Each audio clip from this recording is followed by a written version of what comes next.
one. I think I am mid-sentence. Hello, I don't know. Yep, we're definitely live. Hello, beautiful people. It's Friday, and just like every single Friday, without fail, we are live to talk about artificial intelligence and weird things. It's the Weird Things podcast. We're joined as always by our host, Andrew Mayne, also the host of OpenAI podcast, and Justin Robert Young. We'll see who's first in the Little chat. old me. Who's first in that chat?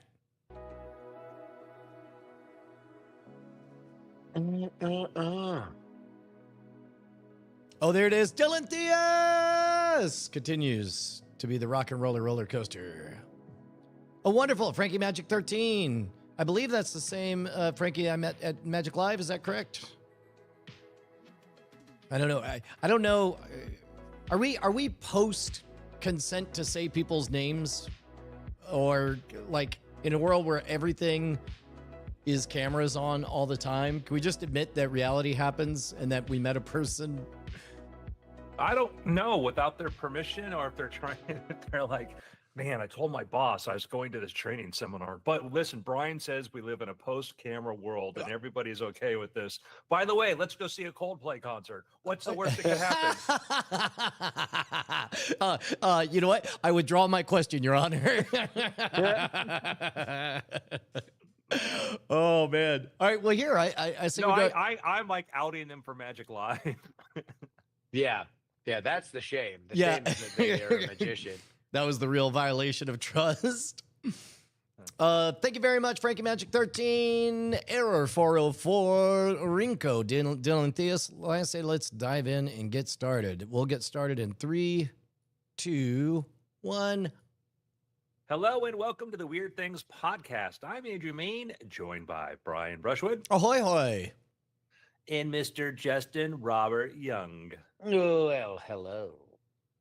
Well, gentlemen, you know, we took a couple weeks off because there's just nothing happening. Nothing.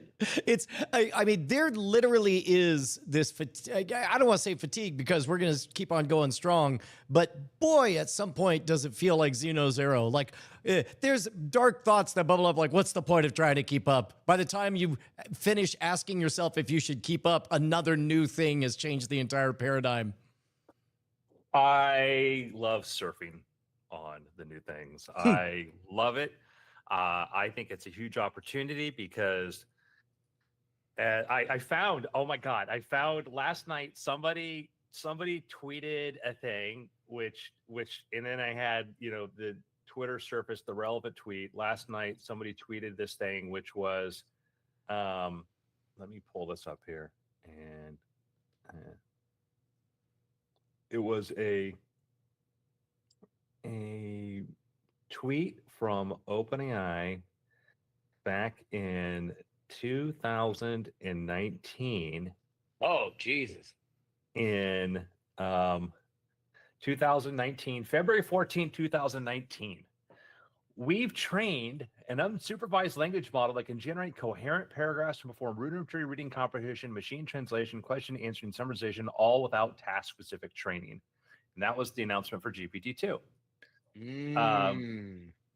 So it's funny, they tweeted this and somebody said, yeah, look at how crazy things are, because kind of everything sort of sounds like this. And I looked, in the top comment in my feed was, I'm reading the samples on GitHub. Incredible. Any career for a soon-to-be out-of-work novelist? By me. That was me. I was going to say those are always some of my favorite moments when you read somebody, you're like, that sounds like something I did say. Yeah, so that was pretty funny. It was to go, oh shoot, that's. I remember, like, you know, I knew about being aware of it, and I read it, but I forgot that was all the way back in February. And so I posted last night. I commented on my comment. Life update. I went to work at OpenAI for 4 years, became the first prompt engineer, and now host a podcast, and still write 2 novels a year. Look at that. So your P doom on your writing career was too high. Apparently true. I think that's true of many things.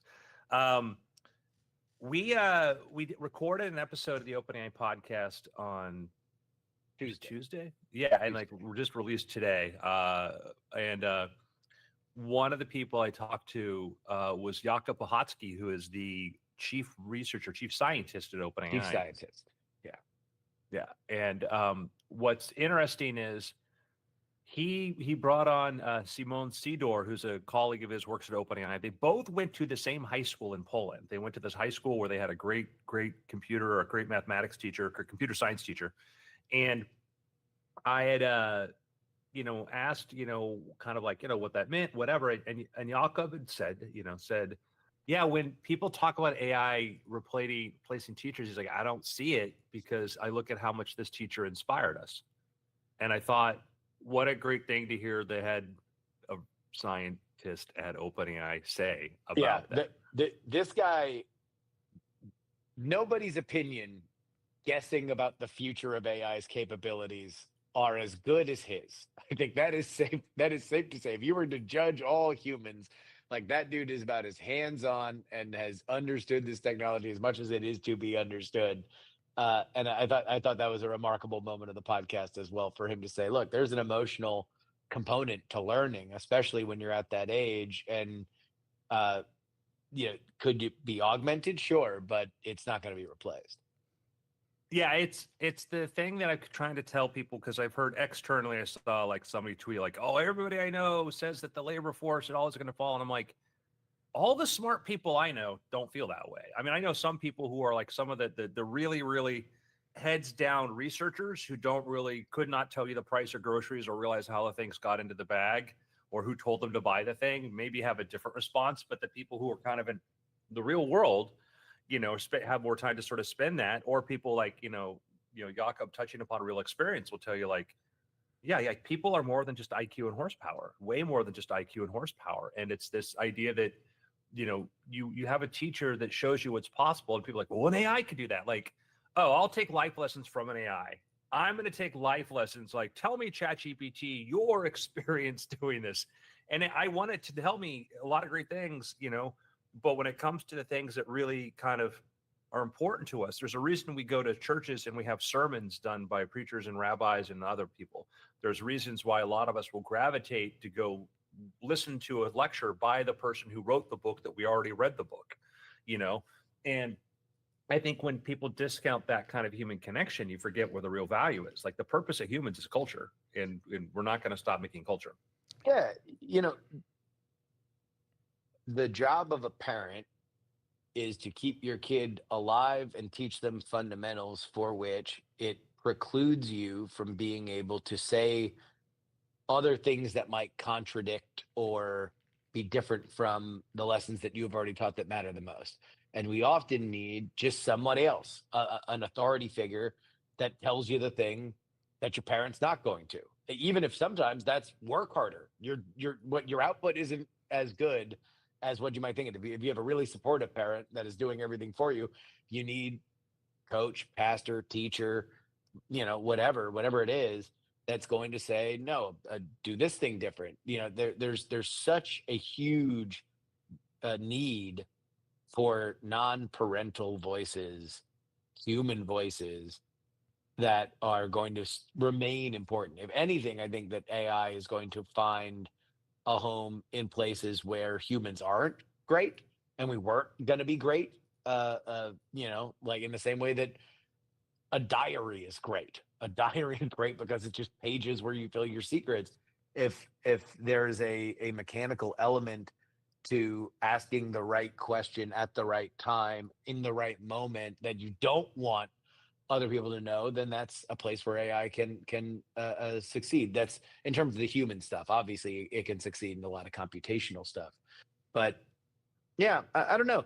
The more, if anything, I found, Andrew, that the people that are the most literate with AI, that use it, tend to almost extrapolate the end of things, the end of human interaction with it, more than somebody else who is just a casual user.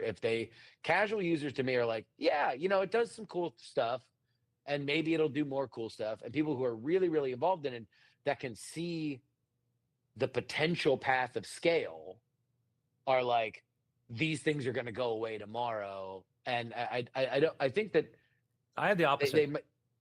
take. Okay. I Because mean, I I guess would. Yeah, I would. My last thought on this. I do think that there's a popular sentiment that comes up from casuals who are listening to people who are really dialed in, and they believe that everything's going to go away closer than I tomorrow. we'd have to sort of really parse what we mean by dialed in, because like I know a lot of people who are very into looking at evals and stuff like this, and I look at this metric and stuff. And number one, I found that a lot of people are terrible users of it. They're Yeah. literally, they have their own specific use case of this thing, they do it.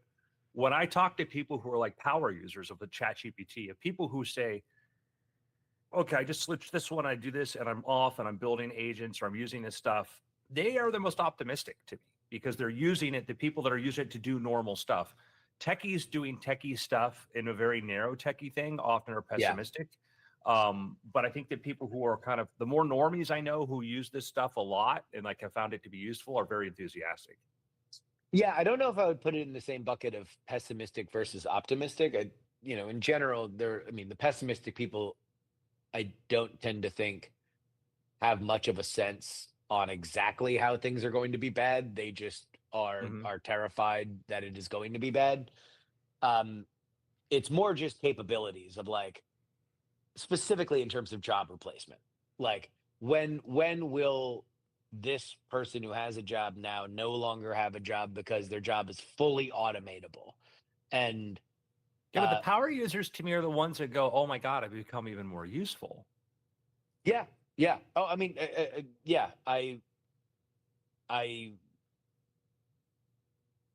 I that's what I believe. Um No, I'm curious about your experience. I mean, experience, like, yeah, like, are you saying that like people you know who are like power users of ChatGPT have been are worried, or I mean, again, no, no, no, no, no, it's no. anecdotal versus anecdote, so it's Yeah, all. yeah, exactly. Yeah. So I'll give you an example.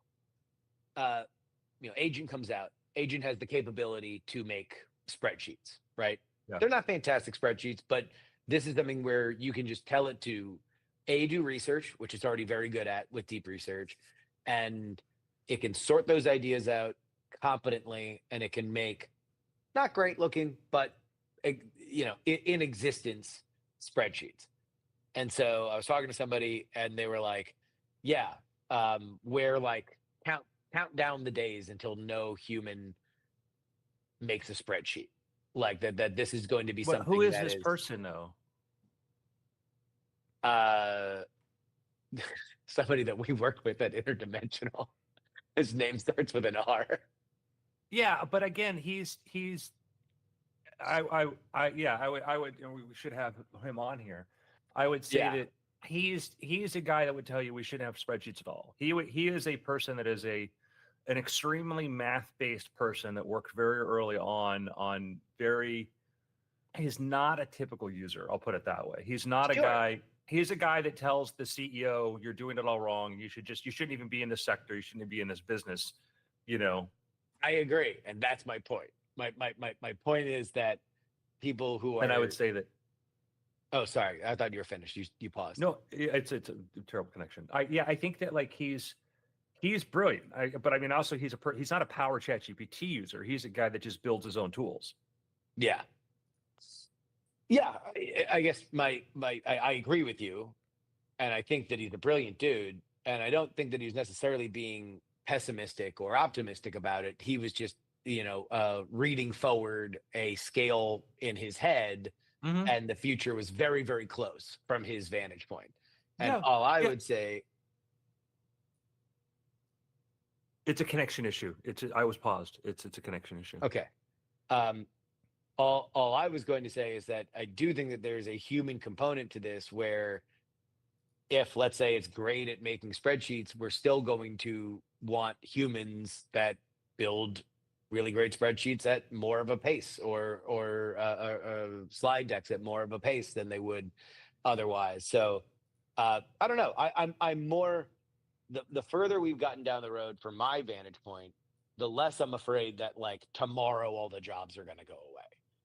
And I think that's my Well, and My uh, thing in the middle is that. if it's helpful to put anybody's mind at ease, we're already seeing natural experiments. You know, the financial services company Klarna got rid of all of their CSRs and then brought them back because when it comes to customer service, there are absolutely, much like a teacher, there are absolutely irreducible elements of humanity, and one is the ability to inspire, because part of being inspired means to, as a student, to felt like you've been seen. And we right now are experiencing the novelty of a simulacrum of being seen, but there's no spark on the other side of AI as we experience it. So as a result, we can't feel actual love, affection, or whatever. So likewise in customer service, if what you like, empathy becomes a necessary ingredient that you're purchasing.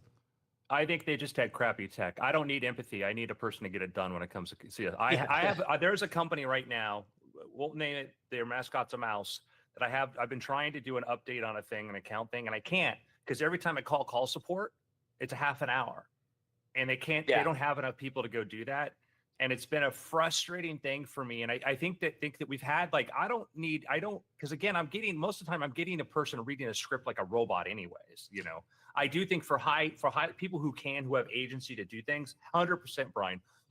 If I put a bunch of money in a bank, I want to call somebody at that bank. I want to get that person on the phone. If that's what you're talking about, 100% agree. Yeah, well, and I do think you raise a good and valid point, which is at some point, if the tech works well enough that you never experience a problem, then great. But even then, I feel like we're going to increasingly, like when you go to a restaurant, nothing is going to beat a very attentive set of servers. And I should never have to know the name of a person working at my bank. You know, I'm happy to know the name of the person at my restaurant. I'm happy to know the name of my teacher. But if I have to learn the name of a customer support representative, they failed. I don't know, dude. Yeah. Like when I need to refi a mortgage, I like calling somebody who already I have experience with, who knows, you know, so I don't have to explain the 17 other things again. No, I agree. When you're talking about really high value stuff, I 100% agree with you. I agree that for really high value stuff, but I'm saying like a lot of times, like when I need to change your pen or you need to do this, and like, great, you got to go to the bank and talk to this person. You MFers, you know, like that's where I go. Like, you know, I agree. There's things where I want a high trust individual to talk to, and I 100% agree with you. I think that part of what we're going to see is just a strata of problems, and that some problems I want to deal with more on an automated level, and some of them I want somebody that can solve the problem very quickly. But I think it benefits both the user and the business if they know exactly where those buckets are and they can craft an experience around it. I've been thinking a lot. Perplexity just put out their Comet browser a few weeks ago. You've seen, I think browser is going to be something that we're going to talk a lot about, both from Google, Perplexity, and others over, including Microsoft over the next year, as I think we're at the point where we are like, we should be rapidly kind of taking bold swings when it comes to browsers. And one of the things that I was thinking about is like, do we need tabs? Like, can we rethink the idea, and not in the sense that we don't need tabs? Let's think of an idea where we have infinite tabs open. We have the entire internet open for us, and we just need the tab that we want to look at right now, called to us immediately. Or even web interface. Like, do I ever want to go to the home page of a website ever again if I don't have to? No, I want to go to the page on the website that I want, and I would like for there to be a browser to help get me there at any time. And I think a lot of that tech, especially post agent, is like here. I think it exists. Don Draper, big image. What if we got rid of web pages entirely and just had the information? Yeah, I mean, that's the other thing. It's like, all right, yeah, what if you never looked at a website? What if the only time you ever looked at a website was when the MCP or the API couldn't do exactly what you wanted, and they were like, all right, well, here's the web page, can you figure it out? My pushback on your scenario, and maybe it is exactly right for you. Well, actually, it probably is, because like right now, literally, tabs, the magic bucket. I like tabs. Audio listeners, I'm holding up the pile of index cards in front of me, which I like as reminders of where my train of thought was at any given time. I like that they're geographically located. I like going to a website to preserve my mental map of how I got there. And maybe this is similar to if I could choose at all time between hopping in an Uber and then suddenly I'm at the destination versus riding my bike and knowing how I got there. I, in general, tend to like the experiences that keep me grounded and keep a solid mental map. And I don't know how to do what you're wishing for, Justin, without losing touch of that mental map. Or maybe there is, or maybe it'll just be a different experience. No, I think that there's plenty of ways that it can constantly be reminding you what you did. It could hit you with every time that you came back to the computer, it came back to your browser. It could say, here are the things you had open. Do you want to start with any of those things or do something new? Like there's a million ways that you can preserve that. And I don't know. I just think we should be like swinging right now, because it's one of those things that really disappointed me about the new iOS is that it's like their big thing is a new glass graphical thing. Like the idea of the smartphone OS greatly needs a refresh, greatly needs something different done with it. It is the exact same thing that we have had since the aughts. Effectively, there's like been minor tweaks, but meanwhile the horsepower has gotten more powerful. The our use case for this kind of stuff has gotten way more powerful, and like I don't know, I would like to see radically different looks at some of this, even if just on an experimental level, so we can work through it on a larger scale. But as for like a browser's a perfect thing. I use multiple browsers for multiple things. I would love to just have a daily driver that took a big swing with this technology than another thing that looks exactly like everything else looks. Well, I think we're going to get a lot of swings. So, but from I Apple, hope so. Yeah.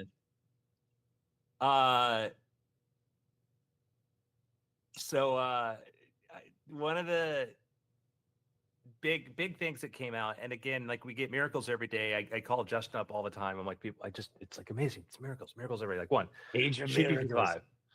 Yeah, Age of Miracles. GPT-5. So GPT-5 came out. There was releasing these things is challenging because there's a lot of behind the scenes trying to get the thing ready and then trying to launch the thing and whatnot. And it's not like Apple, which every year knows, at what time precisely Tim Cook's going to go stand and record his intro to, the new UI features. OpenAI is literally up to the last minute getting things ready to launch. And the same with other tech companies. It's one thing kind of people forget. There was a lot of conversations about the launch itself. But the real thing that matters is the model. And I have been official host of the OpenAI podcast here, but obviously biased, but I've been loving GPT-5. I've been using it in Cursor to code, and it's been phenomenal. It's just been insane. It's just better than everything I've had before. It's consistent. It's been great. What they did a thing where they wanted to kind of come in at the same or better, more efficiency, and yet build a better model, which I think was kind of the true miracle, was the fact that if you use their API, GPT-5 is actually cheaper than GPT-4o was, yet it's a more capable model. That's crazy. And that was, going back to when GPT-3 came out, it was 6 cents per 1,000 tokens. Now we're at like, you can use a GPT-5 mini for like 20 cents per million tokens. It's insane. So the efficiencies are there. But the problem is these models, as they each have their own sort of behaviors, people become very used to them. A lot of people like GPT-4o, the way it responded them, the way they interact with them. The new thing comes out, GPT-5, that to many people feels different. Although I've seen some blind taste tests and people have a lot more difficulty. The people actually like GPT-5 better. But if it feels different and you say it's different, then that's a real feeling on behalf of people. The internet loves change, right, Brian? That's a famous maxim. Well, I will say, I will say that I, by accident, I think I was trying to make a Squarespace ad joke where I needed camel facts. And so I wanted them, I was thinking maybe I'll make them obviously hallucinated. And so I wanted to go back to like the earliest GPT model that was in the app. And I was hoping to get like GPT-2, but in the UI, it doesn't take you there. And I didn't have time to go over the hump, so to speak. So I just did the 4.0 and I said, give me some ridiculous camel facts. And then it came up with like 20 really good ones, zany in that characteristic 4.0 upbeat, off the wall, lots of emojis style. And then I wanted more. I was like, oh, I wonder if 5 does it better. And 5 has a different voice. 5 has a more somber, direct, factual, professional tone. And I was like, man, I kind of got it in a flash that for this little creative brainstorm jag, I needed the wacky one of the two. So there is a setting, they're going to be doing updates to it, but for now, there are settings that you can go into preferences where you can actually say, hey, be more witty, be this or do that, which will basically add it to your instructions for, the model and how to do it. So it's one of those things where, you had a lot of criticism about the model, the psychopathy, and then the whole, reefer madness, AI hallucination thing. And it's like, 700 million users. I'm sure some people are going to spiral on whatever's in front of them, but that's not a thing that OpenAI can ignore, and they haven't, and I think that's been, It's just people being so petty and weird and small about this, about their little creature comforts. It's not like serious, like how when they took Sky away, that somebody should be prosecuted for it. Like, that's the serious stuff. Everybody, this other stuff is garbage because it's not anything I care about. But the stuff I care about, people should be put to death for. No comment. So I want to read something to you. One of the big announcements that came out, again, that just were like, oh yeah, cool. Meanwhile, OpenAI released their first open source model in, a long time. They've done that before with Whisper, the first LLM model, Whisper, which was their language, their transcription model, which was state of the art, was incredible. It's just created entire new businesses and economies based upon the fact this thing was so capable, was one of the last big releases. But then they finally came out with an open source model, which they have 2 versions. One was GPT OSS 20B, which is how many billion parameters they have, which is about 12 gigabytes. It takes about 12 gigabytes. And then GPT OSS 120, which takes up a lot more than that. You can download, if you have, modern desktop, laptop or whatever, you can download GPT OSS 20B if you use something like LM Arena and run it. You do need to have plenty of RAM LM for it. Studio. Yeah, LM Studio. Thank you. LM's rewriting them.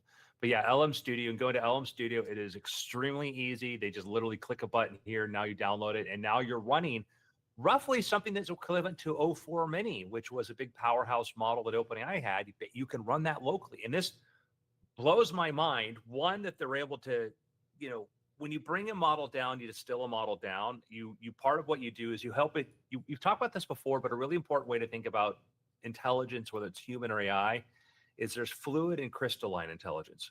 Fluid is your problem-solving capability, your logic. Crystalline is your knowledge of the world. If we brought Ben Franklin forward in time to today, his crystalline knowledge of everything after his death, not so good. But would you say he was useless or dumb? No, he's very smart. Give him a bunch of books and he'll be fine. So with these models, you can actually you can also use Olama, which is another one where you can actually have it search the web as you wanted to go do stuff. But this is it blows my mind because, I worked on the release of GPT-4 just 2 years ago. And now I'm running a model that in many metrics was better than that model locally on my computer. It's insane. it is such an insanely capable model, and to just have it, rain or shine, boom, just doing it for free. It's insane. It's crazy. So I'm going to read an intro. I had it do a little thing for us. Now, understand this model, a small model, it's trained on, it's a reasoning model, which means you can read how it reasons through things. It also doesn't have a lot of knowledge of the world compared to the bigger models. That being said, it has some idea about stuff. And I thought, let's do an episode of Weird Things Podcast. Uh-oh. Weird Things Podcast, episode 12, The Unseen intro. Brian, cheerful. Welcome back to the Weird Things Podcast, the only place where curiosity gets a caffeine fix and your brain does a little backflip. I'm Brian Brushwood. Yes, that's right. I've got the same name as the guy who taught me how to make money by hustling on the street corner. So we're not talking about dollars today. Hey, guys, I'm Justin Young, the resident skeptic of all things supernatural science fiction. The one time my cat actually tried to pull a rabbit out of the hat. Andrew, and I'm Andrew Mayne, the guy who thinks the line, what if, is just a polite way of saying, let's do it. We're here to explore the weird, the unexplained, and the downright impossible. So you get the idea. This is just only 12. Remember, this is 12 gigabyte model. This is a 12 gigabyte model. That means all of its knowledge about the world, everything has to be condensed inside of there. So if you ask it who one of us is, it'll probably, the bigger model will be fine because it'll know, that's the sacrifice you make, is to say, I want a model that's really good at problem solving, but I can give it, you can actually have, there's a thing called AutoRag where I can upload a folder of documents to it and it'll just search through them and do kind of incredible stuff. And so it's been amazing to play with this, just incredible to see, because now it's like on my desktop. How have you found it is for like creative writing? If you know how to steer a reasoning model, it can be very good. The challenge is reasoning model. There was just a paper that came out that just kind of confirmed things, but is like, if you give these models enough random odd things to talk about, they do a great job. They score really high. When people evaluate their creativity, they go really high. If you give them enough random prompts, if you just say, write a story, you'll get the same sort of story over and over again. But if you say, hey, here's a structure, here's this, follow these rules, then write it, they do great. And the small one for really creative stuff, like, I don't know, let's try. By the way, I just bought a Mac Studio just so I could run this thing, nonstop. As first reported on the OpenAI podcast, by the way. Yes. Available now, new episode. So I can set my reasoning effort. I'll do low reasoning effort. I'm going to say, right. Reasoning effort basically says when you use these reasoning models, they think to themselves. You tell it how long to think to itself. It's so amazing because you can just watch its chain of thought. Well, and I really love that it's kind of an opt-in nudge where it's just like the thought you're thinking is like, don't give me a dumb answer. I want you to think about it. And then it's like, now you can just actually decide how much thought you want put into it. And it's one of these things where you think about how, what you get like, oh, how do you compete with somebody who's, more capable or smarter? It's like, think longer. Yeah. Well, and if you think about it, we already kind of have that where it's like somebody, imagine you explaining YouTube to somebody who didn't regard themselves as an extroverted performer 20 years ago. They'd be like, well, I don't see how I could possibly get my thoughts about. And it turns out you could just talk for 45 minutes, eliminate all the things that aren't what you meant to say, and you have a very fine 12-minute think piece on there. And that's a whole modality of communication that we have now because brains can process audio coming in 4 times faster than we can audio going out. I am going to do a thing here where I'm going to actually generate an audio of this using an open source model that I have running on my computer. So carry on, gentlemen. Okay. Well, this is as good a time as any for us to remind people that this fine show is brought to you by you. Head on over to patreon.com/weirdthings. Yeah. Head on over. Thank you. Thank you if you already did. If you're about to, I'll thank you later, but not until you've done it. Yeah, we have standards. Contrary to popular belief. The podcast. We're watching. There's another model for speech dictation that NVIDIA came out with that's pretty amazing, called Parakeet, and you can run that locally. And I like to do 7 minutes of audio. It took like a second. Oh, geez, Louise, really? Like, yeah, like dictation is effectively solved.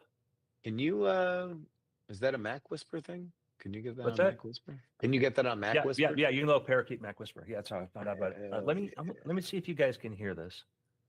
Let me share my screen. All right. Oh, here, let Ready? me change this over. Hold on. I set up a presentation mode thing. There you go. Channel analysis. Message need short flash sci-fi story. End. Start as Oh, hold on a second. I think it gave me the whole reasoning tokens too. Ah. I mean, hilarious. Oh yeah, I can just delete that. Let me do one more time. Carry on, everybody carry on. I need 10 seconds of banter. That's how long it will take to generate the next version of this. See, you need an AI bot to be a banter bot so that it'll fix all that. Bants GPT. All right. Oh, that's great, Brian. That's awesome to Pretty- do the overlay. Yeah. So here, you want to see what I did? This is the Telestrator setup. I just divvied it. I took the Telestrator, split it into 3, added a chroma key, and so now I can write across the Ah. bottom. And then this tickles as you know, I'm constantly trying to figure out how can I signal being present and authentic. That came out pretty good. Yeah. Oh, that looks looks awesome. cool. So my prompt was just do write a short flash fiction science fiction story about 3 guys named Justin, Rob, Brian, and Andrew doing a podcast. Andrew's voice crackled through the headphones as he announced, "Welcome back to Quantum Quirks Asterisk, where we dive into the physics of the impossible." Beside him, Justin tapped a holographic mic that projected his thoughts onto the wall, while Brian, whose studio was a repurposed cryo chamber, listened with his neural interface humming softly. "Last week's episode got us 3 million downloads," Andrew said. "We're going to test a theory this time. If we record our conversation inside a micro black hole, the data will be preserved forever." Justin raised an eyebrow. "You want us to play with gravity? We've already lost half the crew in the Dark Matter Diner asterisk episode." Brian's eyes flickered. "The chamber can generate a 10-meter event horizon if we align the quantum flux array correctly. I've got the safety protocols ready." He tapped a sequence on his wrist. The walls of the cryo chamber began to pulse with violet light. Andrew laughed, but his voice was tense. "Okay, we're doing this in a controlled environment. If anything goes wrong, the backup servers will auto-duplicate every bit of audio." Justin nodded, and the holographic mic dimmed as if it sensed the impending gravity. They sat cross-legged on the anti-weight benches while the chamber's core thrummed. A small black hole, no bigger than a coffee mug, appeared in the center of the room, its event horizon shimmering like liquid mercury. The sound waves from their voices twisted and spiraled around it, each syllable bending into time. "Listen," Andrew whispered. "Do you hear that?" He pointed to the distorted echo that came back through his headset, a faint whisper of future recordings, a chorus of their own words repeating in perfect harmony. Justin's hologram flickered, then steadied. "That's resonant frequencies. The black hole is acting as an audio transducer. It's capturing our dialogue and storing it in the space-time lattice." Brian, eyes wide with awe, tapped his interface. "We can read the data out. I'm projecting a visualization of the waveform inside the event horizon." A glowing spiral appeared, spiraling inward like a cosmic helix. They laughed, a real laugh that echoed through the void. Then their voices became a chorus. They spoke about quantum gravity, about the ethics of time travel, about the strange fact that a podcaster's job is to bring the future into today. As they talked, the black hole's horizon shimmered and contracted until it vanished in a burst of light. When the chamber stabilized again, Andrew hit asterisk record with a grin. "We did it," he said. "The episode finished with a final note. If you're listening from the future, tell us how we sound." On the next upload, a new set of listeners, humans and sentient AI alike, joined their feed. In the comments, one user wrote, "I'm 2074, I heard this." And somewhere in the fabric of spacetime, Andrew, Justin, and Brian's voices looped forever, a perfect echo in the void. Man, that kind of went places. I have some notes. That was low but- reasoning, by the way. That was the low reasoning ones. That was just like kind of like first shot. Yeah, no, that's great. I think that was phenomenal. That was so good that I was expecting there to be a big hook because the tension had been set well. Well, so in a higher reasoning effort, like I have one coming now, we'll probably get that because that's one where it actually, I really implore people kind of because it's very, very interesting to see like how these things think. And like I've got the whole, like I've got like here's the thread of like the high reasoning. This is where it talks to. This is the model because you can see the model talking to itself. It goes, Yeah. we need to write a short flash science fiction story featuring 3 broadcasters. Okay, ... We need to produce a short story. We want to make it flash, maybe 300 to 500 words. The flash fiction often around less than 1,000, but could be shorter. The prompt says short flash science fiction story, so we can maybe aim for 350 to 400 words. The character says maybe Andrew's the host, Justin does research, Brian does tech support. They're in a pod, so you watch it plan the thing out.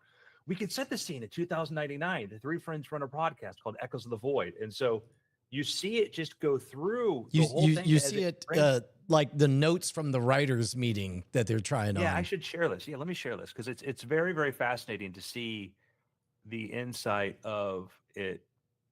You can see this was high reasoning effort, and you can see all of the thinking that it went through before it did that. We could create tension. Their podcast is about to hit record and something happens. We could have a twist. Okay, so this wasn't the one we listened to. This was one that I just created while we're doing that. Okay, so this is talking to itself. It's literally suggesting ideas. Maybe we play it the pun, podcasters versus the pods, or perhaps simple.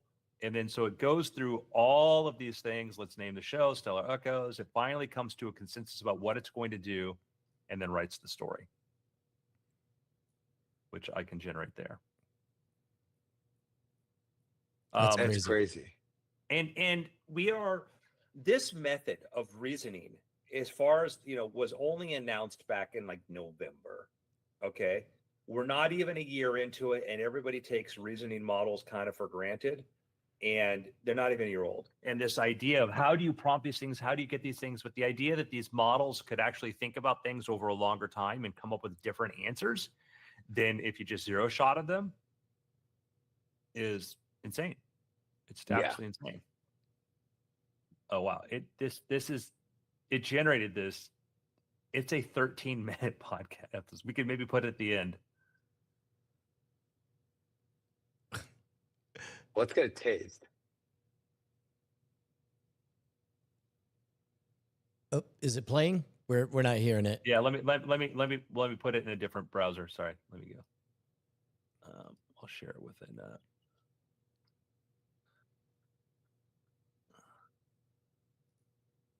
But we just generated a 30-minute, and again, we like is the story. I'm going to play it for a second. Is the story, as good as, Isaac Asimov at his peak? Probably not.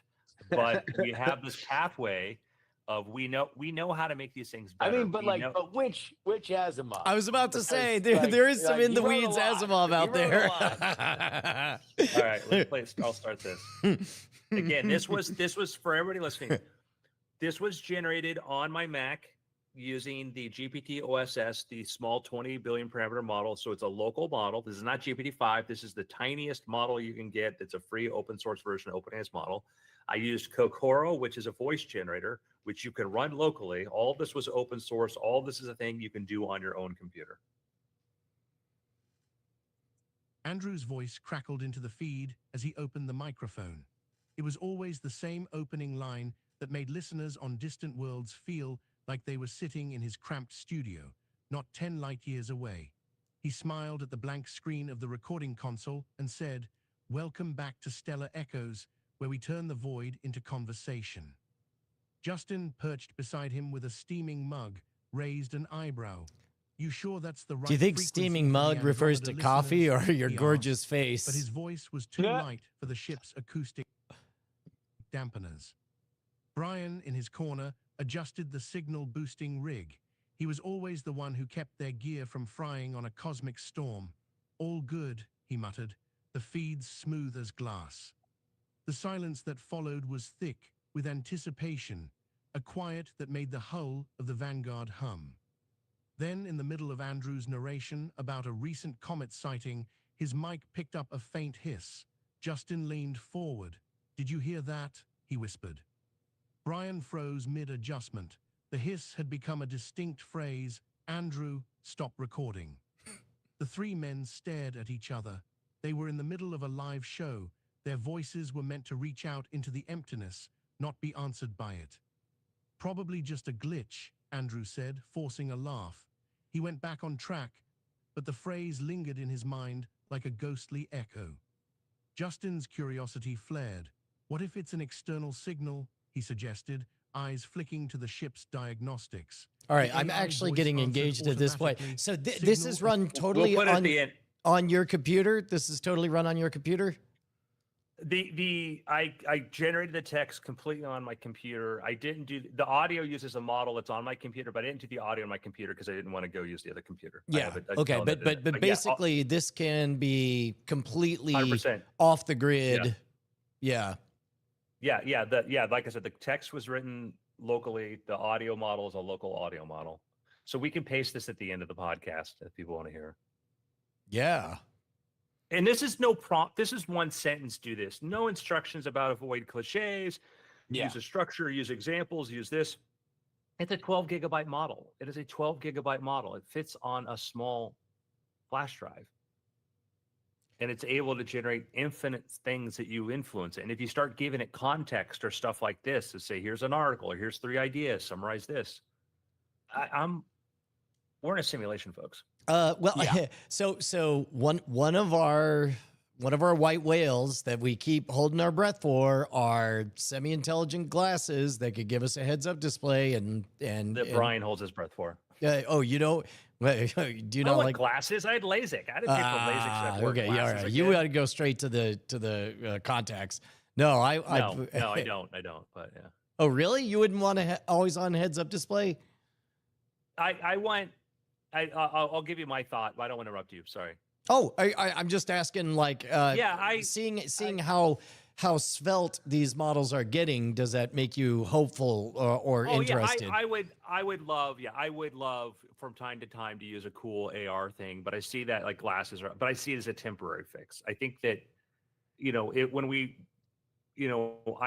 think there are other ways that we can get information displayed in my visual sphere without encumbering me. And I think that if we really start to think about that, we'll think of other methods. But I think that like, they'll be the pager, the glasses will be the pager. They'll solve a problem for a while. Then we'll have a better thing. I don't think we go straight from there to, brain computer, brain machine interfaces. I would just love audio only, always on assistant. That's what good. now, And if knows you when to could talk. have that, what voice would you like? Don't start. I don't look, man. I don't go talking about your dead relatives. Oh, Jesus.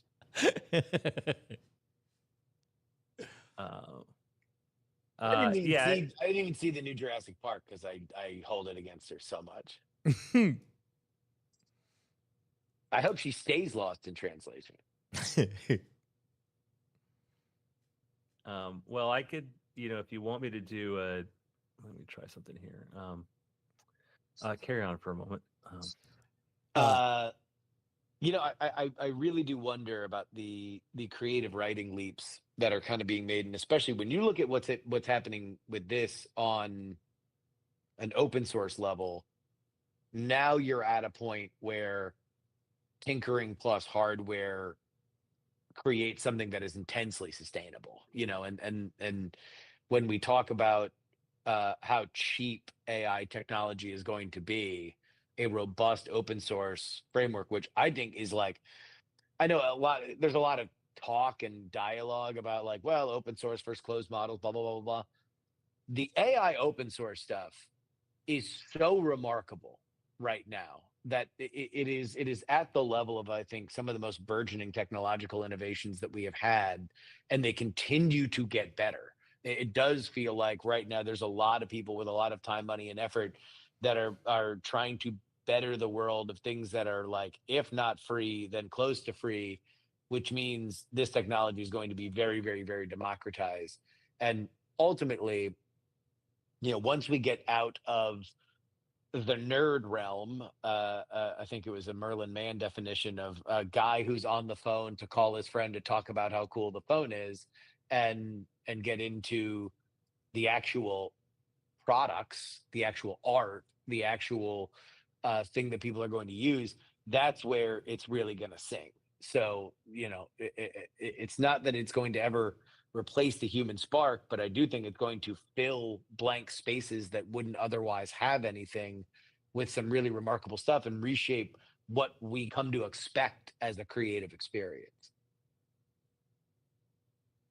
Yeah. That's something that a lot Elon's talked a lot about between crash outs on X, about like, how, oh my God, Grok is his image and video generator is going to make video games great. And I think that's kind of a cope, because everything that it makes sort of looks like a video game, which I think does pigeonhole exactly how useful it is.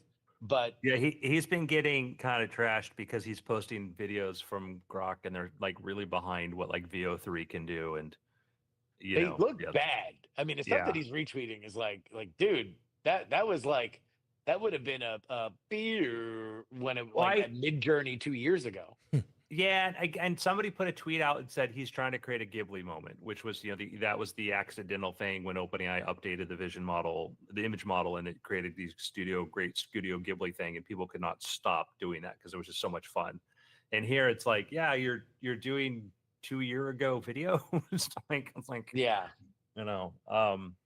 That's But I do think the one thing that I agree, which is not a take that Elon has made specifically, although he has made it a lot, is that generative AI, especially at a super cheap scale, prompted the right way, trained the right way, could create a really, really rich and immersive environment, not only graphically, but also in terms of interaction for like NPC characters or even main characters. I think that there's a lot that is there to be done.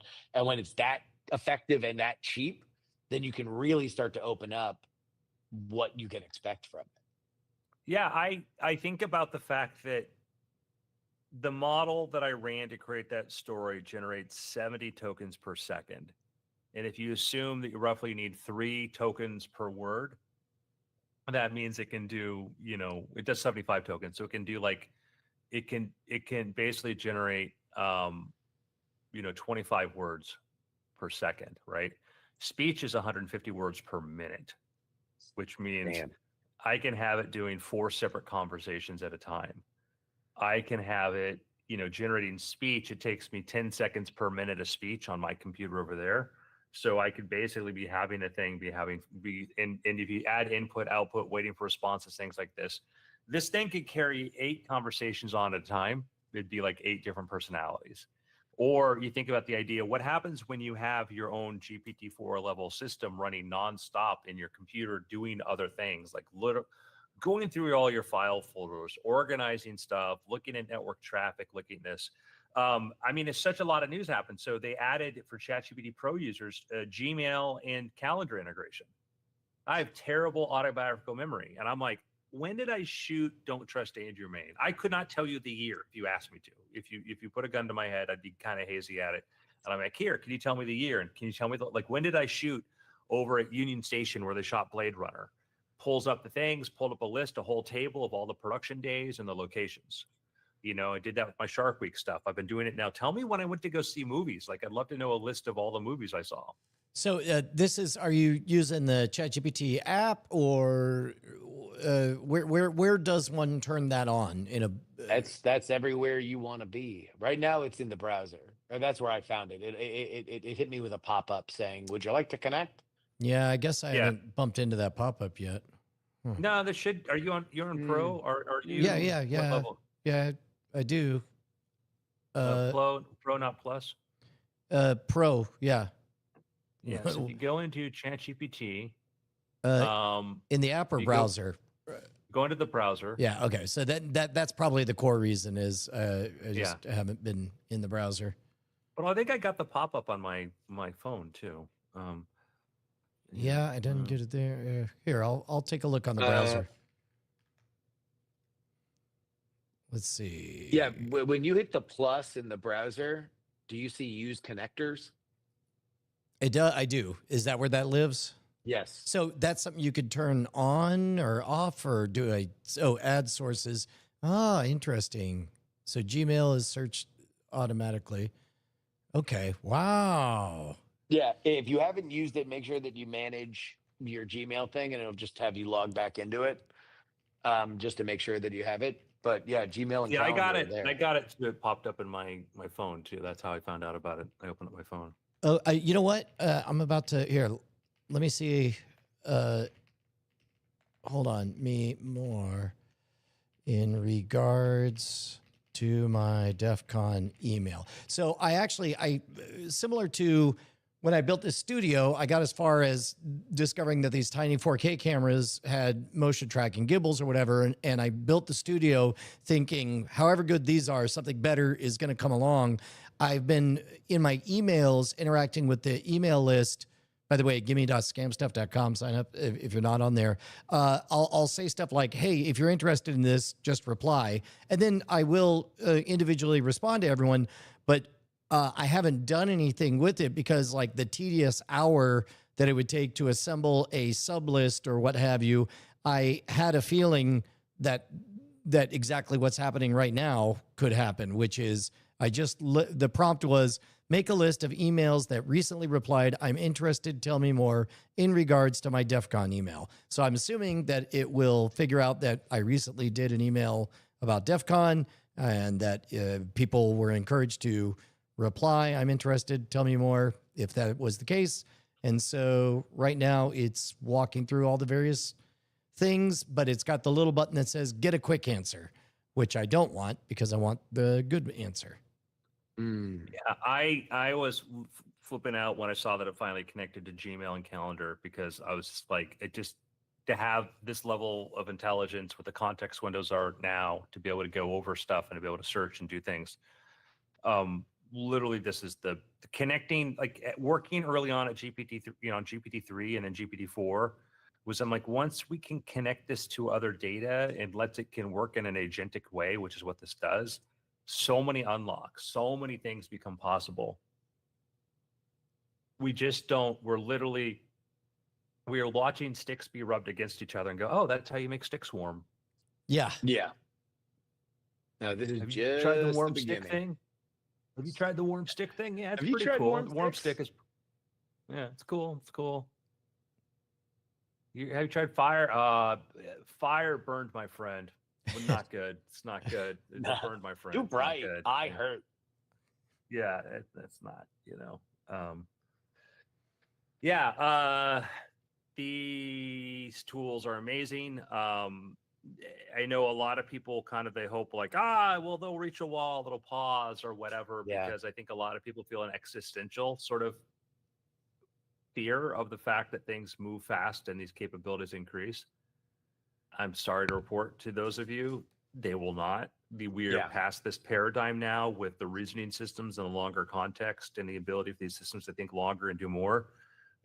That, with millions of people playing with open source models, from both Meta, DeepSeek, and OpenAI and what's been put out there, we have no idea what brilliant ideas are going to come out there next. And we're going to continuously push. Either frontier models get smarter or we find smarter ways to use them. That just doesn't stop. Yeah. And the thing is, the upside is I'm excited because, start off talking about a tweet.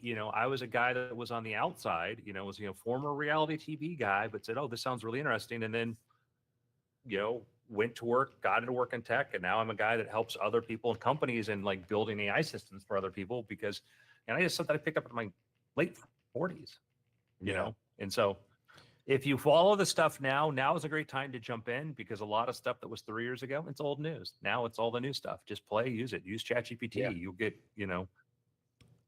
So the results. Oh, sorry, Brian. Oh, I was saying the results just came in, thought for 2 minutes, 41 seconds, and it came up with a small list of people, but it gave the notes of it limited, quote, recently to 14 days. And it says that it used a strict phrase search. So close variants like interested, tell me more, were not included. So I just replied, yeah, don't be strict. I'm just looking for a total list of emails of people who expressed an interest in following the story. So now it's doing more thinking. But boy, that was faster than all day learning how to innate in. Yeah. Yeah. And you can also, they do have some, I think they do, or some, they have like, they have their own MCP too. So now you can often like just connect it to those things too. So crazy times, just use the tech. I talked to one of our younger listeners who used, ChatGPT to help match his, an application for a job to his skills. And it was super helpful. He was like, yeah, like, I wanted to work in CNC manufacturing. He says, yeah, I wanted to, I wanted to do this job. I said, go, take what you know about me and help me write, an application that would, tailor make what I'm good at to it. And he's got the job and seems thrilled. I think like, that's like great. Yep. The future's awesome if we let it be that way. Indeed. You got any picks? I got 2 picks. First pick is I really like Fantastic Four. It's really nice that they have a 20-minute prologue before the movie that tells you all about Fantastic Four and the world they're in, and they do a seamless now the movie started without actually credits because they make it feel, I mean, it is, first act is, this is their world, then it kicks it. And then I enjoyed it. I really enjoyed it. Oh, did you not enjoy it? Because the first act to me was the star of the show. I so loved just soaking in the vibes. And like, I had all these questions about like, okay, what are the rules? What about this? Is this too silly? No, it's not too silly. Great. I wanted to watch that Disney Plus series. Yeah. That I watched that. I go, these are great adventures. I want to watch this now, and then my wife turned to me and goes, when does the movie start? And then like a moment later, like, hey, we got a signal from space or whatever. I'm like, it just started. Yeah. But it was great. I mean, again, I think that it was a very delicate balance. My big crit, and I've heard other people say this, edited within an inch of its life. There is so much feels cut out that I'm like, I would love 10 more minutes of just longer scenes or more breathing room between stuff. There was just this, it was just a little too tight. Yeah, I could see that. Hey, last night, my 21-year-old daughter and I watched a movie that she had never seen before. It's an obscure movie from with the lead of a foreign-born actor named Arnold Schwarzenegger called Predator. And it was amazing because she had never, like, all she had seen of Predator was the recent Hulu Predator. Oh, was it Badlands? Prey. No. Oh, no, the animated. Yeah, the animated one. So she knew the character and the rules of the monster, but because remember, Predator, the original movie, that whole first act, Predator's barely in it. You're watching a self-contained vignette about. I'm watching Commando, exactly, and I'm liking it. Exactly, right? And then it turns into something else. And so it was so fun because she vacillated so quickly between being appreciative of the pacing, of the scenery, of the production, of the storytelling, of the way everything unfolded, to bursting out laughing when a particular effect didn't age well or something. Or when Jesse Ventura drops a hard F slur in like the second line he says. But it holds up. It holds up and it gets better, and I appreciate it. And I'm glad that I got to see it through the eyes of somebody who ain't never seen it before. Does your daughter go to the Natural History Museum and laugh at like the caveman exhibits and be like, ha ha ha, look at you with your 20 well, I only, to be honest, if they use a particularly aged out like premiere effect or something, then yes, she can't help herself.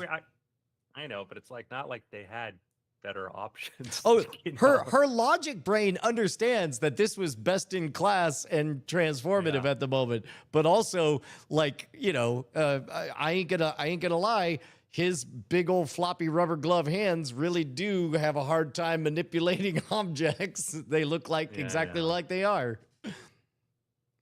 Yeah. it's just Alien. It's been in space a while, Brian. Yeah. It's like, when Roshni wrote a story, she's got a story, my wife, in the Alien versus Predator anthology from 20th Century Fox. The amount of notes they got about, like, no, the lasers are here. This is the color. It's this. They would never do this and that, was just like insane. That's crazy. Insane. Like this, like actual lore. Didn't Jean-Claude Van Damme get fired from being Predator because he moved too smooth? Yes, and also he wanted to do more martial artsy things, whatever. Like the sanitized version that they say in all the behind the scenes stuff is essentially he wasn't a fit. But what was amazing was I told that exact story to Penny, and her blank stare informed me immediately. She does not know who Jean-Claude Van Damme is. And I had to explain Jesse the Body Ventura. He was one of the first crossovers from wrestling over in... Two governors in that movie. Yeah, that's right. Yeah. If only Carl Weathers was still around, he could have his chance. Yep. My pick, we watched the first episode of the new season of Wednesday. Very strange show. Like, the Addams Family, obviously an IP that people keep going back to. There's something about the Addams Family that we love. Obviously, the star, the woman who plays Wednesday, is had a big career since her breakthrough in the first season of that show. Jenny Ortega. But Jenny Ortega. The only thing, it's just wild that, like, it is such a dirt dumb pitch. It's like, oh, it's the Addams Family, but she goes to Hogwarts, and they don't really hide that, like, no, this is very inspired by Harry Potter. Like, it's a private school. Like, there's this cast of characters. There's now, in the second season, much like Harry Potter, all of the villains from the first one have been marched out, and now there's a new cast of strange authority figures that you don't know the advantage of, and yet it kind of works. Like goth Harry Potter, it makes sense. I love the first season. I was like, what a really great place to take the story. That Wednesday is such a fascinating, interesting person that they did that, and yeah, I'm like, yeah, sure, why not? Sounds good to me. Yeah, I guess it's one of those things where, like, especially in the moments where you're like, this is Harry Potter. I'm like, why? And then I'm like, but I like it. It works. For whatever reason, it works. And Steve Buscemi's the new principal, and they begin the series with Wednesday gagged in a serial killer's basement. So that's my tease for Wednesday. I will. Yeah, it's Harry Potter if Harry Potter was a girl and who really wanted to go to Slytherin. Yeah. Oh yeah, would be pissed. It's pissed that she wasn't sorted for Slytherin. Yeah. And they play around with what if, after the first Harry Potter, instead of Harry feeling really good that everybody liked him, he fucking hated it. And that's the premise of the first episode of the second season. I watched the first half of the new Alien Earth series on Hulu. Ooh. It's luxurious in its set design and its pacing. It lets you soak in it. So I don't know whether Andrew will find it frustrating or not. I loved it, but we all agreed that we would watch the second half the next day, which is usually not an indicator that we were on the edge of our seats. I watched the whole first episode. Mm-hmm. And I loved it. And I would say that it's funny because it was like it was the same thing Fantastic Four did. Except for it was a series, and you were now excited to watch all of it. Yeah, I have faith in Noah Hawley, who's the storyteller in that. Noah Hawley is great. And I was excited about this because, like, when he did Legion, he's like, Marvel's like, we really want you to do something. He's like, Professor X has his kid, Legion. I really like to do the story about that. But does it have to be in the Marvel universe? Or like, he went the opposite direction everybody else would, because he said, no, like, this guy's bat crap crazy. It would be really fun to do the story about what if it kind of goes in a different direction. And so for he was doing Alien Earth, my wife is like, well, this looks like she's trying to be the Sigourney Weaver type. I'm like, it's Noah Hawley. It's not. He is going to do his own story here. Like, I am not worried. And then the first crawl, the first spoiler for the first 7 seconds, they explain the three different kinds of technologies at play. There are humans augmented with AI and robotics who are cyborgs. Then they have the Synths. basically the synths, who are basically just the full on robots, and then they have humans transferred in synthetic bodies who are the hybrids. And you're That's like, great. oh, cool. We've got three different, like, next level. And two you ideas. can't identify between, which is rich with dramatic tension. Yep. And then there's also the political layer of the stack, which is introduced immediately. Like, one of the guys on some other, not the Nostromo, is having it explained to him, like, there are 4 companies that own everything. And this one, hey, and we own the moon, right? No, so-and-so owns the moon. We got Mars and Jupiter. And like, don't forget the new one, the Whiz Kid. I am hopeful that it gets very Games of Thronesy with great houses going for power so it plays. was the Weyland-Yutani ship, the Maginot. Yes. And then one of somebody goes on board and goes, I collected the cards. This is a Weyland-Yutani ship, and you're like, oh, that's kind of cool, because I could see kind of like people following these things. So they lay out the idea that different companies that are in competition for each other, and they're like, oh yeah, this is kind of cool because you're gonna have this tension between this and that. I will say it's funny too, though. It's like I loved like Alien Romulus. I thought was really well done, right? And they have you guys see that one? No, I didn't, but I did hear good things about it. Oh my God. Yeah, for guys who do the Weird Things podcast. Watch it. Go watch it. Because part of it just for the opening 20 minutes to see what it's like to be on a Weyland-Yutani world, just like what life is like there. Just that's good. rad. Speaking of Weyland-Yutani, I don't want to take us too far afield, but did you see the trailer for the new? Yes. Very excited about what? that. The new Predator movie. Yeah. Oh, it opens with Weyland-Yutani on. with the fanning bot on a Weyland-Yutani ship, right? Yeah. Yeah. So what I thought was just a little funny side thing, but like, it's funny because you hear people like, I hate this corporate dystopian world where like the idea of the corporation owns everything. I'm like, cool. Call it China.ltd and tell me how you feel. Call it, Soviet Union.com or whatever. Like, we kind of forget that, like, some of the people who have aspirational socialism or sort of things like this, it's like, well, like, that's sort of like what, that's what these corporate worlds look like, All for one and one for all. The Yeah. shareholders. Yeah, exactly. I mean, that's pretty much what the CCP is. Like, literally, if you think of a central party. Yep.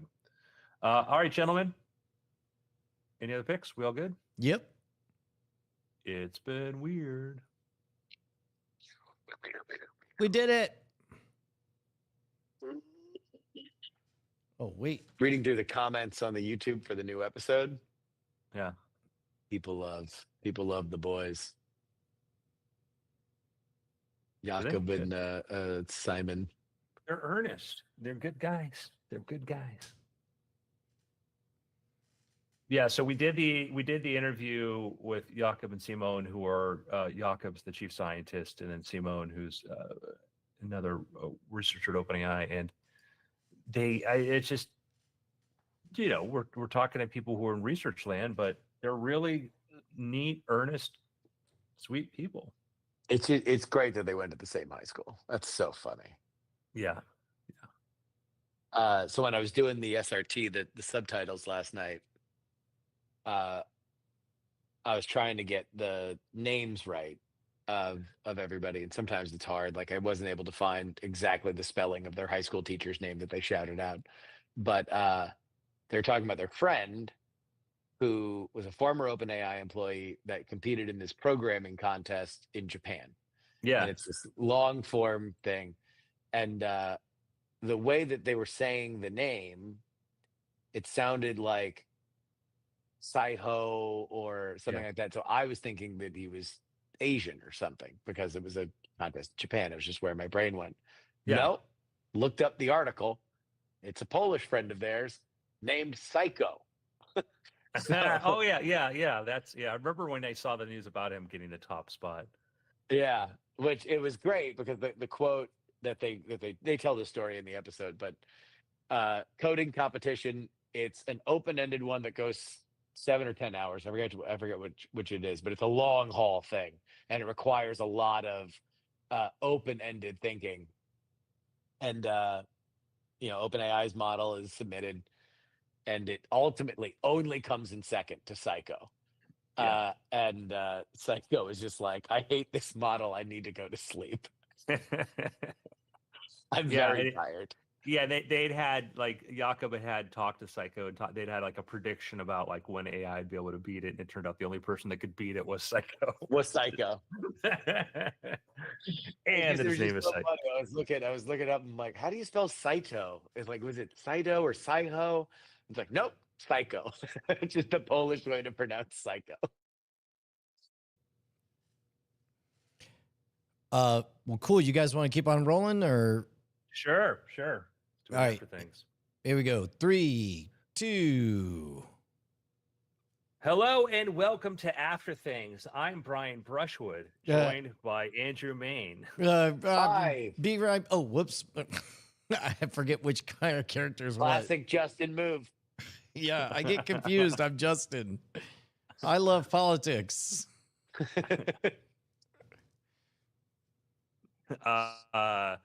Yeah, if you don't know who we are, I'm sorry. It's okay. Then whatever. You want to know what? It's your problem at this point, not ours. Yeah.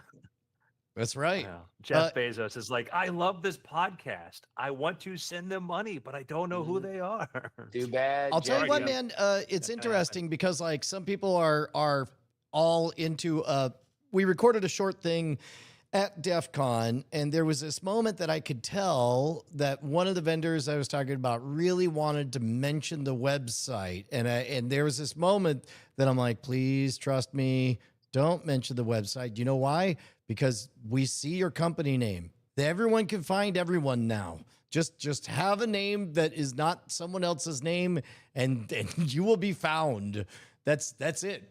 Add your middle name Robert to your name, and then it's uniquely yours. But people know. Just add Robert. By the in way, middle. I just want to hand it to our amazingly professional graphics we have going on here. Yeah, it looks great. Awesome. It looks very MTV, like very 90s MTV, and I love it. We could spend $90,000 and not get something as fun as that. Exactly. Don't ask me how I know that from experience. We talked about something in the earlier episode, which is just kind of the rate of pace, the rate of progress. And my kind of new working theory or advice to people is that if you start now and you get into using these tools, whether it's Claude, ChatGPT, Copilot, Perplexity, or any of these things, and just start digging into how they work, and make it a continuous process to keep learning, and also maybe meet with a friend or two every other week or so and talk about what you're doing, you will be so well placed for the future.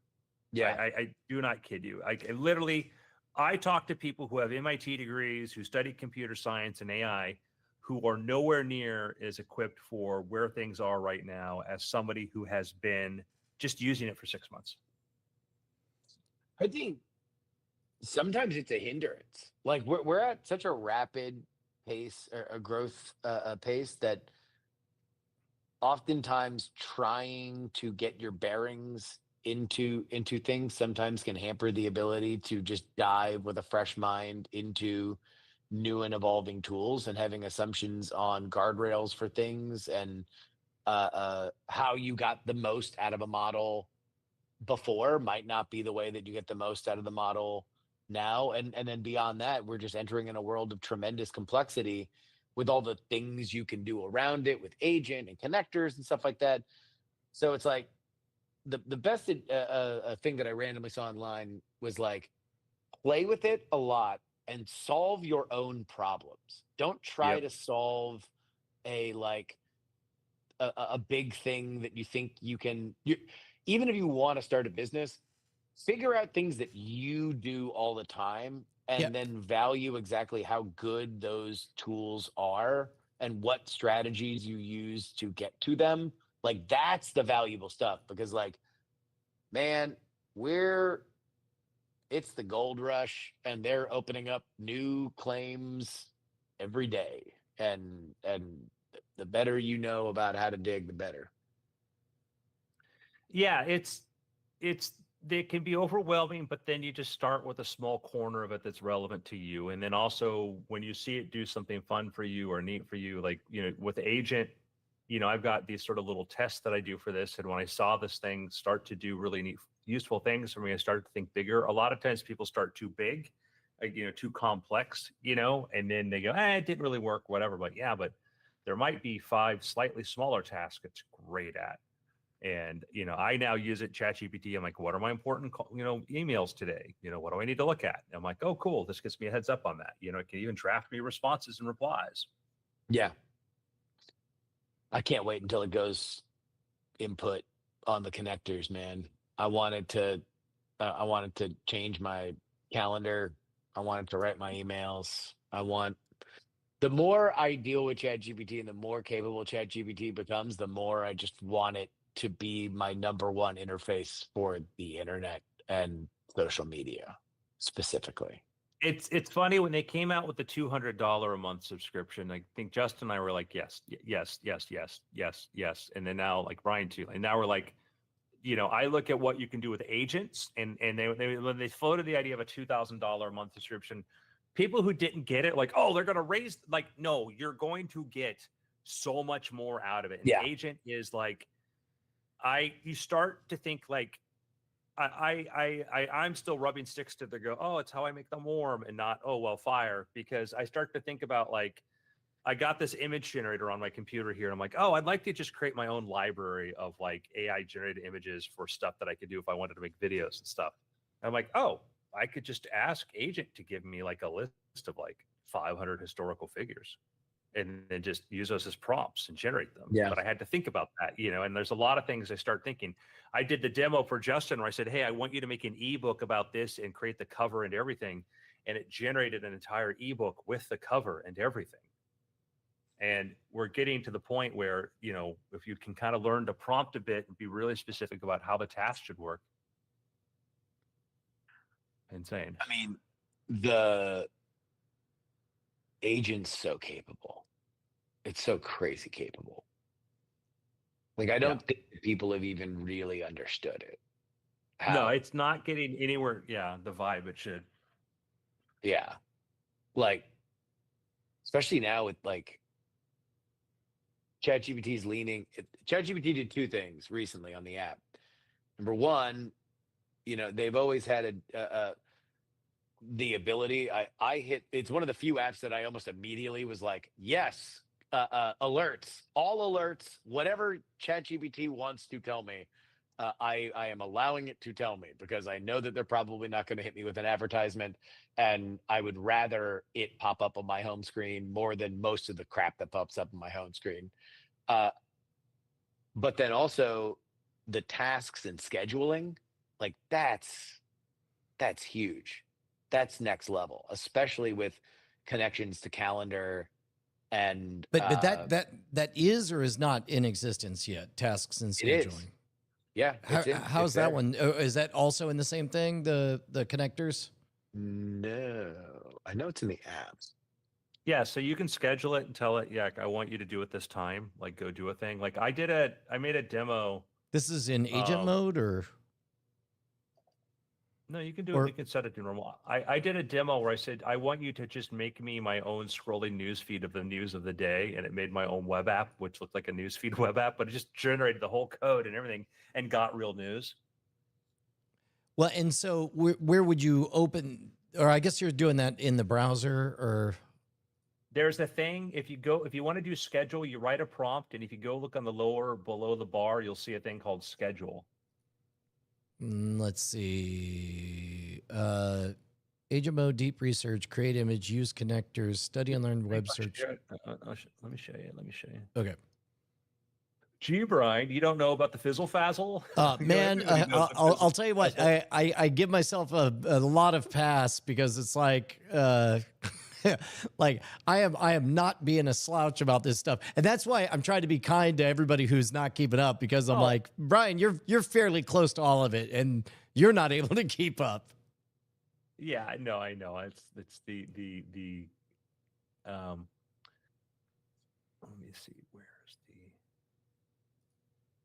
In fact, while you're doing that, let's see if yeah, maybe an agent when you do an agent thing. Let me try another one. Clear this.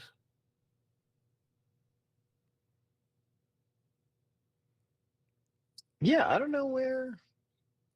I see it below. It was.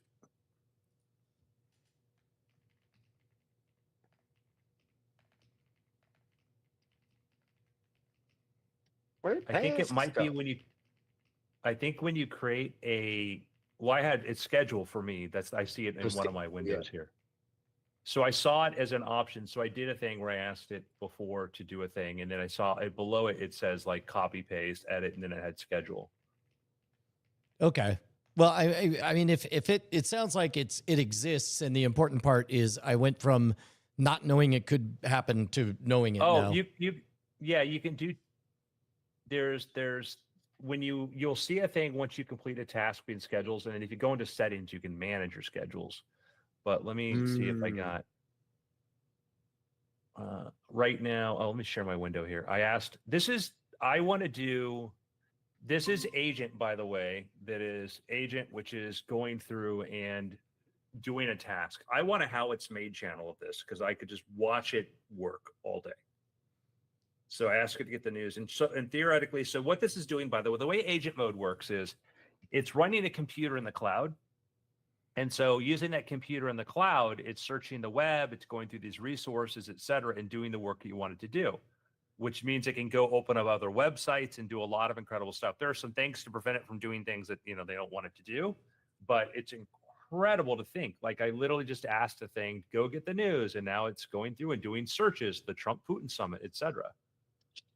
And I can set this thing up eventually to be a schedule where what'll happen is that I can just say every morning at 9 a.m., go do the same prompt. Did Brian go to heaven? Yeah, sorry. I made the mistake of moving something wrong. And then all of a sudden, Windows did that thing where it just clears. It's like, oh, you shook something too much. You want everything to go away. And then it's like, you freeze, and it's like, you can bring it back if you shake it right, just so. Brian went back to his home planet. By PS, he died on the way there. Yeah.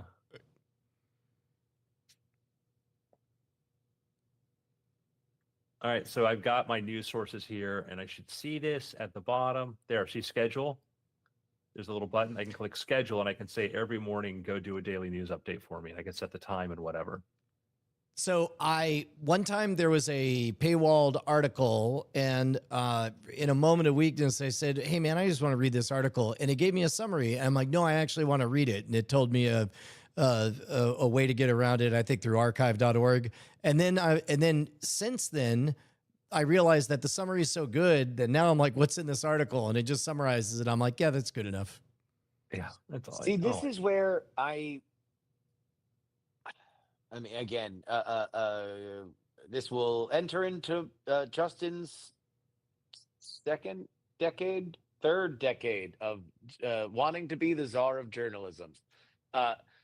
It would be really, really awesome if places that really want to actually make money created a service by which, or signed up with OpenAI to just be able to provide like articles that you could Essentially share in a profit revenue that doesn't involve ads with an aggregator like OpenAI. This is very good stuff, and I hope more top tier outlets do it, including one of them that is suing OpenAI currently, because it is a future where writers who actually do reporting are incentivized to do high quality people. Information gathering. Exactly. Yeah. And not have to worry about like, well, does this sell well next to an Acura blinking box or worse, right? Like chum nonsense that is like infested every website. I honestly think I'm over websites. I think Yeah, websites. I'm I saying that think we I just hate need. websites. I just want API connectors. I don't like news sites in particular, just terrible. Like terrible. Like my dad, send me a thing, and I'm like, Dad, this isn't even a news. This is like some MSNBC article, this fake article thing. Yeah. And it's like MSNBC site. I'm like, can I blame my dad? 82-year-old, looking Yeah. through this, a better vision than Well, I and have. it's also just, it's like, look, I don't think any incentives stay perfect forever. I do think that we're moving out of a model in which advertising is the number one way that people get things. I think it'll always have a spot. It'll always be there when it works, but it's not the default anymore. And I think that's a good thing because there's a lot of people who pay for services now, and information can be a part of that. And I just hope they do. Yeah. But then again, I was yelling and screaming about the internet in the 90s about newspapers and how they should set up a credible Craigslist competitor or try to buy something that is next to Craigslist so they can preserve their classified market. And they didn't do that either because I was just an 18-year-old yelling. And then I was a 20-something who was yelling and they didn't care about me then either. And then I just went to the internet because I assumed nobody would listen. Somebody pay me to yell. Basically. Yeah. And now they'll all pay. Oh, yes. Oh, they'll all pay. They'll pay. These tools are incredible. Use them. That is the way I close every podcast now. Yes. If you're waiting for it to go away, good luck. There was somebody who was an alumni of the same newspaper that I cut my teeth at in Syracuse.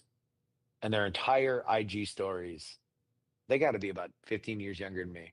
Their entire IG stories was about like anti-AI stuff.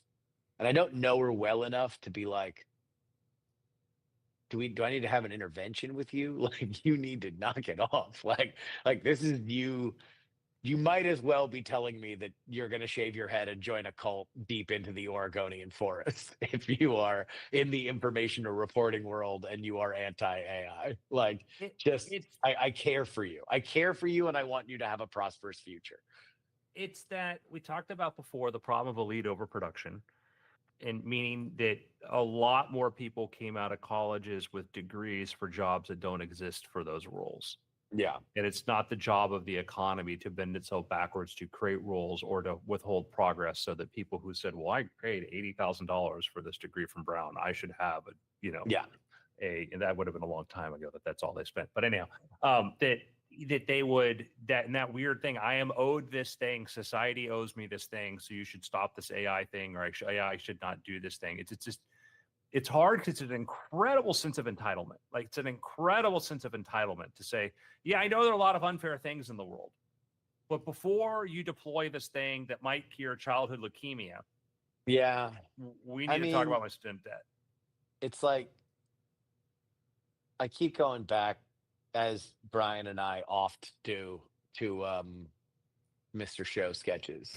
And there's the Mr. Show sketch where David Cross's character is the ultimate hipster that just doesn't like anything, and then eventually it's revealed that he is a fan of listening to music only on wax tubes. But Bob Odenkirk plays the kind of dummy character, and he's like, so do you even watch TV? And David Cross is like, television? No. And by the way, nicknames are for friends, and television is no friend of mine. TV. And so that's all I think of with anybody who hates AI. It's just like, oh, you mean artificial intelligence? Nicknames are for friends. That's great. It's fine, man. Everybody's allowed to have their own opinion. But if I like you, please let me know if you have these opinions so I can try to convince you otherwise. Yeah. So my little fun side project, by the way, has been I don't know. I've run out of stuff that I want to watch on I want to watch on YouTube. So I thought, like, why don't I just have AI characters just do these stories for me? Picture a dome that stretches skyward, each face a perfect triangle, a lattice of steel and glass that looks like a spider's web caught in sunlight. That's Buckminster Fuller's geodesic dome, but it's more than a structure. It's a statement about how we might fit everything we need into the space we have. The dome is a marvel of geometry, a manifestation of a simple truth, that the strongest structures arise from repeating patterns, not from brute force. Fuller didn't just build domes, he built ideas. So that's what I'm gonna do. Just gonna build myself my own little network of things to entertain me. Ha! That's insane. Insane. Because that all is generating live, right? Yeah, it's a yeah. I mean, that was that. Yeah, that was a yes. So it's basically a real time generation of the text and the audio, and then I'm using a server for the images. But yeah, so what that was to our audio listeners is basically it's a little pixelized blocky character who starts talking like a streamer, and then he goes into a picture in picture as images start to appear. I'll tell you what, I've been really, really impressed um, with the animation capabilities of some of these new video models to like make cartoon uh like movements or whatever. And I saw something on the Reddit for AI video, but there was a dude who made a cartoon that was like probably 5 minutes long. But it was in this like post-apocalyptic world. It was a scene where a guy and a girl. The girl's like a lizard and the guy's a human, but they like have woken up. They're coworkers and they've woken up after a one night stand. Uh, and it was really funny. And it reminded me of like a thing you'd see on Adult Swim randomly. It had this like another character of like an all-knowing eye or whatever, but it was like really, really, really good. And I'm like, if you told me that that was the new thing that came on after Rick and Morty, would not be surprised at all. If you just showed me, make a 30-second commercial of that, and then put the Adult Swim logo afterward and say like right after Rick and Morty, wouldn't blink at all. Yeah, I think that once people kind of get over, the existential crisis and start creating this stuff, we're going to see a lot of great artists, a lot of great stuff. Once you can start putting stuff that was AI generated, not have people, start bleeding in the comments, AI slop, we'll get on to making really good stuff. Yeah. Yeah, it's around the corner. I think, and it's going to happen. Probably it's happening now that people aren't noticing. Yeah. But yeah. Any other picks? ChatGPT for the win. Yeah. Oh, I did finally catch the finale of Rick and Morty this season. I thought it was good. I really liked this season.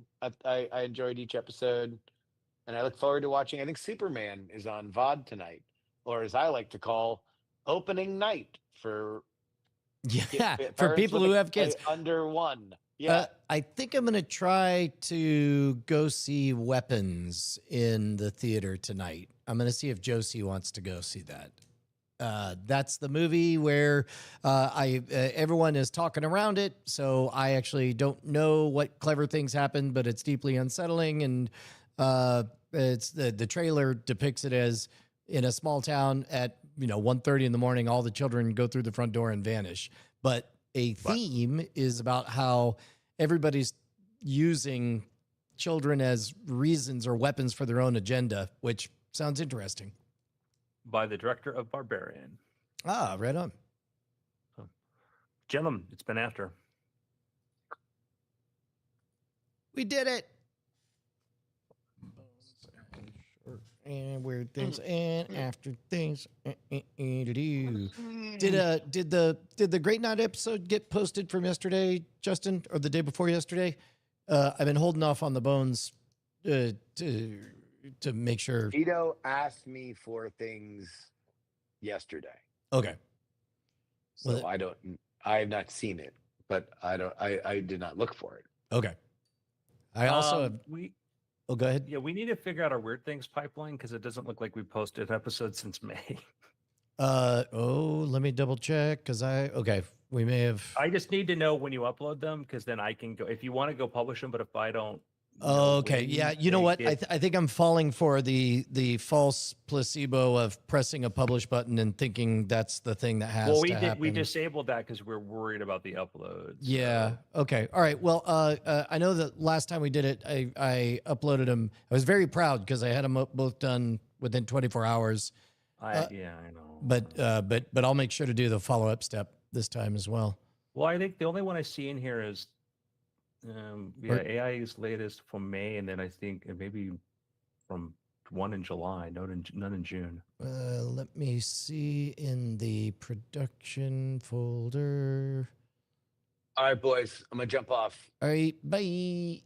See ya. So be on the D drive production. Yeah. People don't have to watch us do this part. All right, bye, guys. All right, everybody, enjoy. Bye.